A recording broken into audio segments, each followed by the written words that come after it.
आज के इस पावर पैक एक्सप्लेनर में आपका स्वागत है। तो बिना समय बर्बाद किए सीधे यूपीएससी के नजरिए से इन सभी महत्वपूर्ण खबरों को डिकोड करते हैं। चलिए फटाफट आज के एजेंडा पर नजर डालते हैं। पूरे न्यूज साइकिल को हमने जनरल स्टडीज के थीम्स में बांट दिया है। राजव्यवस्था, अंतर्राष्ट्रीय संबंध, अर्थव्यवस्था, स्वास्थ्य और पर्यावरण। इसके बाद हम एक मेंस प्रैक्टिस प्रश्न देखेंगे और आखिर में होगा हमारा रैपिड फायर रिवीजन। इससे बड़ी पिक्चर बिल्कुल साफ हो जाएगी। शुरुआत करते हैं भाग 1 से, राजव्यवस्था और शासन, राज्य चुनाव, कोरम और संवैधानिक परीक्षण। अब ये टेबल बहुत दिलचस्प है। देखिए कैसे हाल ही के 4 अलग-अलग राज्यों के चुनाव नतीजे सीधे हमारे स्टैटिक सिलेबस से जुड़ते हैं। तमिलनाडु में एक ऐतिहासिक त्रिशंकु विधानसभा बनी है जो सीधे तौर पर आर्टिकल 164 और गवर्नर के फ्लोर टेस्ट के विशेषाधिकार से जुड़ती है। पश्चिम बंगाल के नतीजों को देखिए, जहां सत्ता परिवर्तन आर्टिकल 172 के तहत काम करता है। वहीं असम के नतीजे परिसीमन अधिनियम यानी डीलिमिटेशन एक्ट 2002 और आर्टिकल 371 के विशेष प्रावधानों के संदर्भ में बेहद क्रूशल हैं। चलिए अब इस इवोल्यूशन को समझते हैं।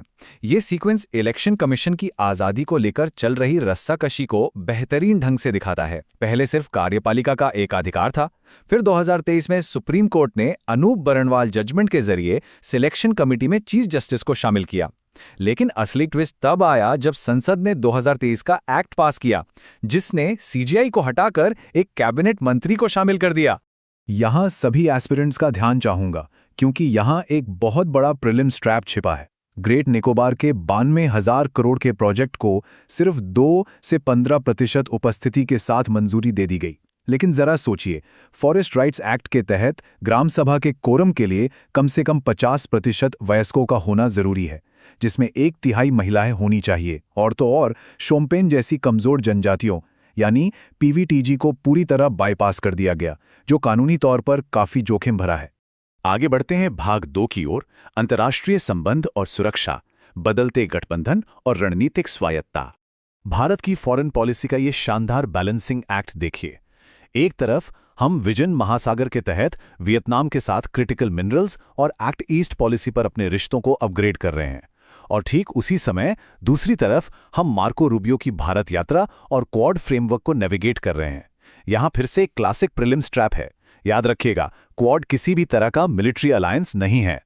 ऊर्जा सुरक्षा को विजुअलाइज करने के लिए इस डेटा को देखिए। भारत के कुल तेल आयात में अब रूस की हिस्सेदारी पूरी 1/3 यानी 33.3% हो गई है। ये कोई छोटी बात नहीं है, ये सीधे तौर पर हालिया जियोपॉलिटिकल रुकावटों का नतीजा है। अब इस 33% वाले आंकड़े का कारण क्या है? जवाब है स्ट्रेट ऑफ होर्मुज का संकट। दुनिया का 20% तेल इसी संकरे रास्ते से गुजरता है। यहां स्टैटिक लिंक बनता है यूएन क्लॉज का ट्रांजिट पैसेज नियम। इसी संकट की वजह से भारत को मजबूरी में रूसी तेल की तरफ इतना ज्यादा झुकना पड़ा कि अब हम उस पर 2.5% का प्रीमियम भी दे रहे हैं। इसे कहते हैं भारत की रणनीतिक स्वायत्ता का असली टेस्ट। आते हैं भाग 3 पर, अर्थव्यवस्था, श्रम और समाज, डेटा और असमानता के नए पहलू। लेबर रिफॉर्म्स में कर्नाटक का नया गिग वर्कर कानून एक ऐतिहासिक कदम है।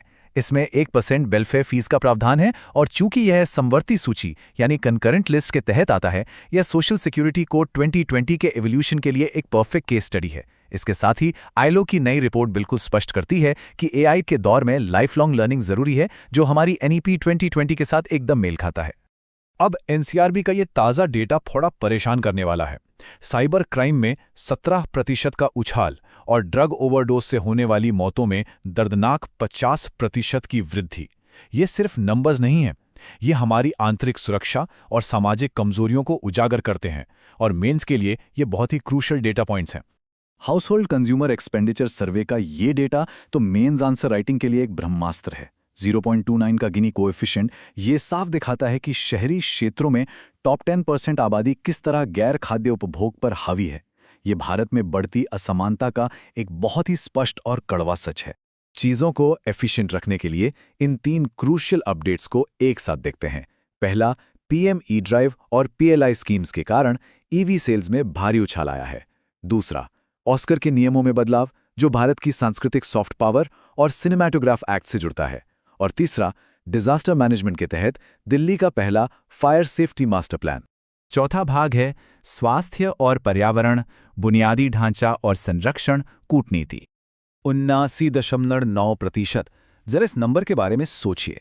ये भारत के कम्युनिटी हेल्थ सेंटर्स में विशेषज्ञों की खाली पदों की दर है। और ये स्थिति तब है जब हमने हाल ही में 72,000 से ज़्यादा नई पीजी मेडिकल सीटें बनाई हैं। ये दिखाता है कि सिर्फ इंफ्रास्ट्रक्चर बढ़ाना काफ़ी नहीं है जब तक कि ग्राउंड लेवल पर स्टाफ ही न हो। चलिए भारत के ग्रामीण स्वास्थ्य ढांचे को डिकोड करते हैं। मेंस के निबंधों के लिए इस एग्जैक्ट पॉपुलेशन कवरेज को समझना बहुत जरूरी है। एक सब सेंटर 5,000 की आबादी पर होता है, जबकि प्राइमरी हेल्थ सेंटर 30,000 पर, और कम्युनिटी हेल्थ सेंटर जो कि फर्स्ट रेफरल यूनिट है वो 1.2 से 2 लाख की आबादी को कवर करता है। पर्यावरण कूटनीति में IBCS समिट सेंटर स्टेज पर है, जहां दिल्ली डिक्लेरेशन को अपनाया जाएगा। लेकिन यहां 2 क्लासिक प्रीलिम्स ट्रैप से बच के रहना है।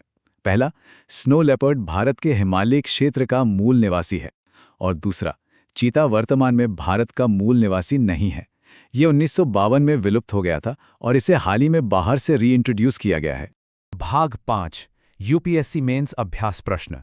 आइए देखते हैं कि आज की इस जानकारी को विश्लेषणात्मक उत्तर लेखन में कैसे इस्तेमाल किया जाए।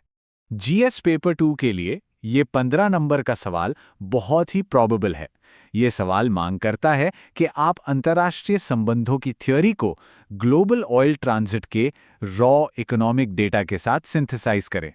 एक परफेक्ट मेंस आंसर का स्ट्रक्चर बिल्कुल ऐसा होना चाहिए। शुरुआत में 20% ट्रांजिट डेटा दीजिए, फिर रणनीतिक स्वायत्ता को मल्टी लाइनमेंट के रूप में समझाइए, उसके बाद US, रूस और ईरान के त्रिपक्षीय दबावों का एनालिसिस कीजिए, और आखिर में भारत के स्ट्रेटेजिक पेट्रोलियम रिजर्व जैसे टूल्स का जिक्र करते हुए निष्कर्ष लिखिए। और अब भाग 6 रैपिड फायर रिवीजन, ताकि आज की सभी 19 खबरें आपके दिमाग में एकदम सेट हो जाएं।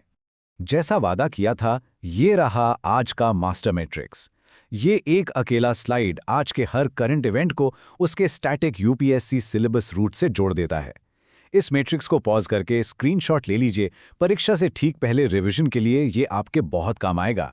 जाते जाते भारत की सॉफ्ट पावर और नए ऑस्कर नियमों पर विचार करते हुए इस शानदार कोट को अपने निबंधों के लिए याद रखिए। Authentic voices travel farthest. सच्ची वैश्विक गूंज हमेशा प्रामाणिक और जमीनी वास्तविकताओं से ही निकलती है। इसी विचार के साथ आज का ये विश्लेषणात्मक सत्र यहीं समाप्त होता है। सीखते रहें और आगे बढ़ते रहें। तो ये थी आज की मुख्य खबरें, लेकिन अगर आप और डिटेल में जाना चाहते हैं तो इस पूरे एनालिसिस की PDF, जिसमें डिटेल्ड नोट्स और प्रीलिम्स के लिए MCQs भी शामिल हैं, वो आपको हमारे टेलीग्राम चैनल पर मिल जाएगी। आप स्क्रीन पर दिए गए QR कोड को स्कैन कर सकते हैं या फिर डिस्क्रिप्शन और बायो में दिए गए लिंक पर क्लिक करके चैनल से जुड़ सकते हैं।